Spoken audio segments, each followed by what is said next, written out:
조다로 TV, 조다로 칼럼 25탄, 불의한 세상 어떻게 할 것인가.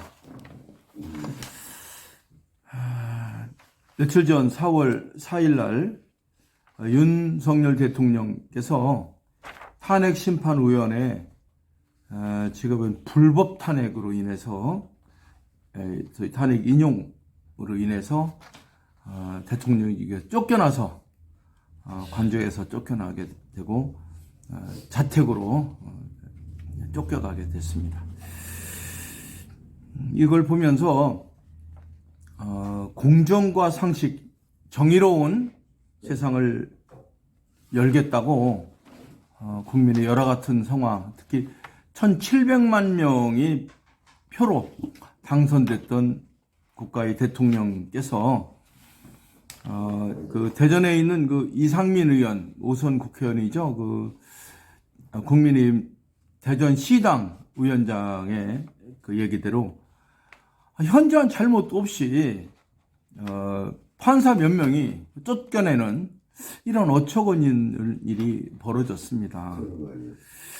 어떻게 6명의 판단이, 8명의 판단이 1700만의 국민보다도 우위 있습니까? 어떻게 헌법재판관이 대통령보다 우위 있습니까?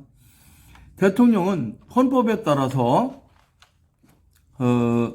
계엄령을 법에 따라 선포했습니다.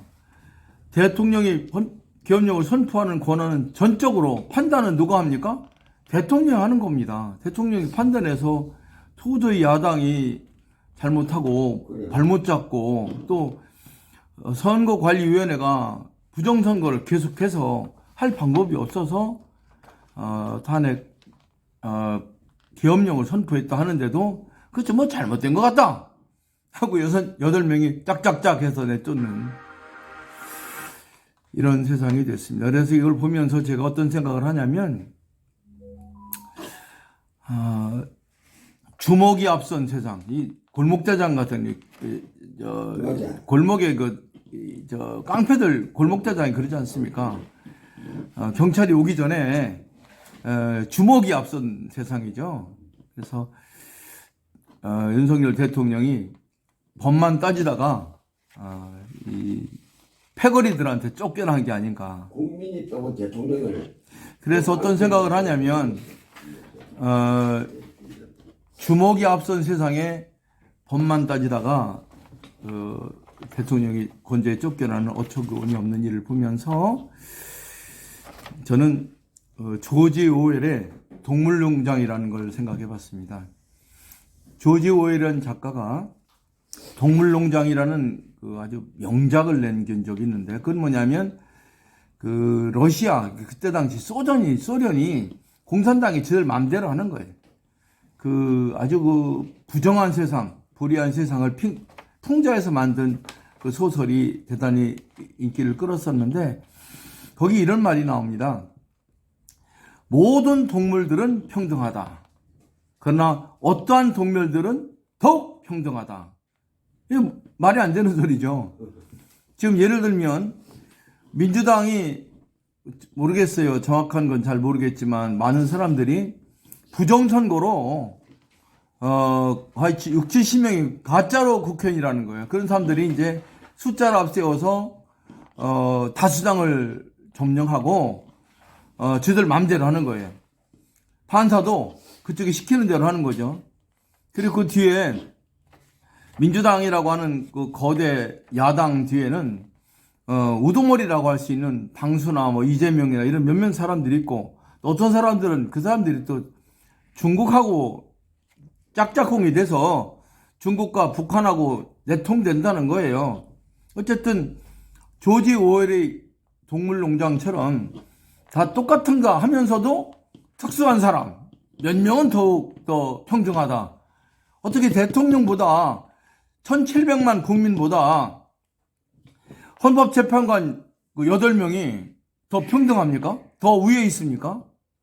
이런 어처구니 없는 일을 하면서 너무너무 한심하고 답답해서 저는 지난 4월 5일 날 제 고향인 충청도 예산에 가서 아버지 산소에 가서 인사도 드리고, 또 그 홍성에 가면 최치원 어르신 해동공자께서 기도했던 월산이라는 산이 있습니다. 백월산 꼭대기에 올라가서 하늘에 천지심격 기도를 드리면서 어떻게 이 나라가 이런 불의한 나라가 됐습니까? 어떻게 1400년 전에 망했던 백제 이후로 많은 의인들이 나왔던 이 충청도 내포 땅 홍성 예산에 가서 유관순, 이순신, 윤봉길, 김자진, 만해 한용운 이런 분들의 신기를 생각하면서 하늘이 신명이 일으켜서 정의로운 나라가 되기를 기도하고 왔습니다. 격암유록이라고 하는 우리의 옛날부터 내려오던 우리의 이연서에는 천서라고 말하죠.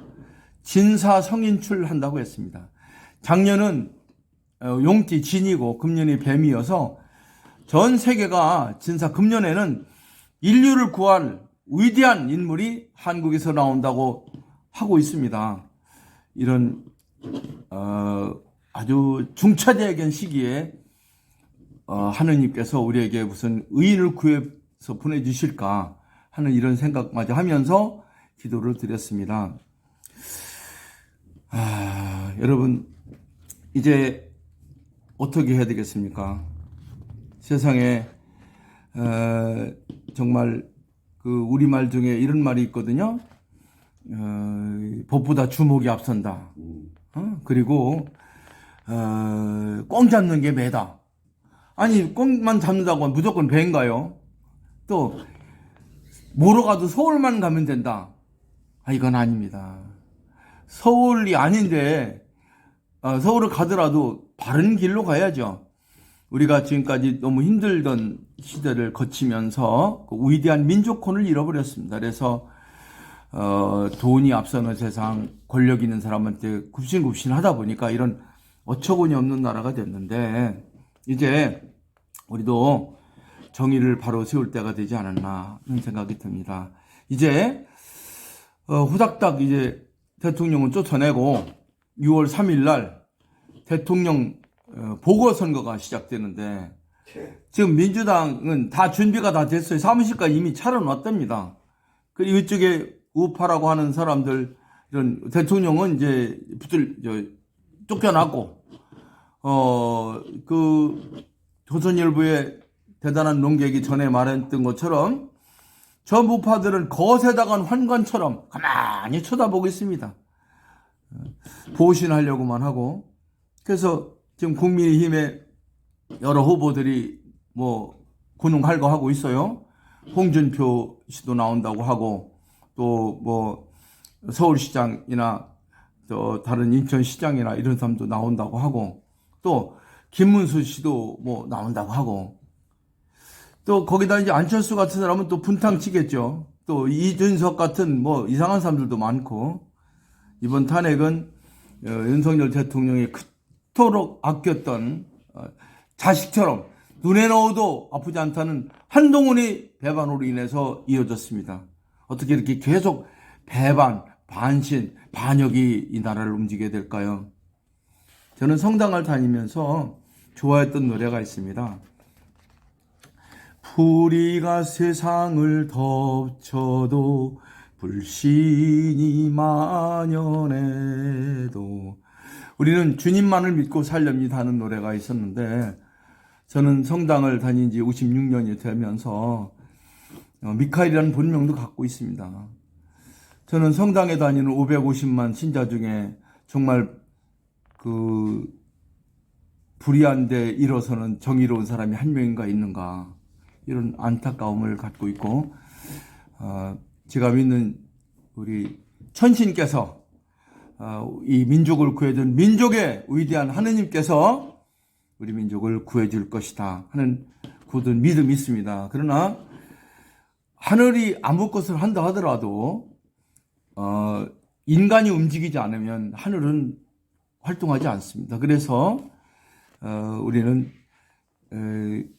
하늘은 스스로 돕는 자를 돕는다라고 얘기해 왔습니다.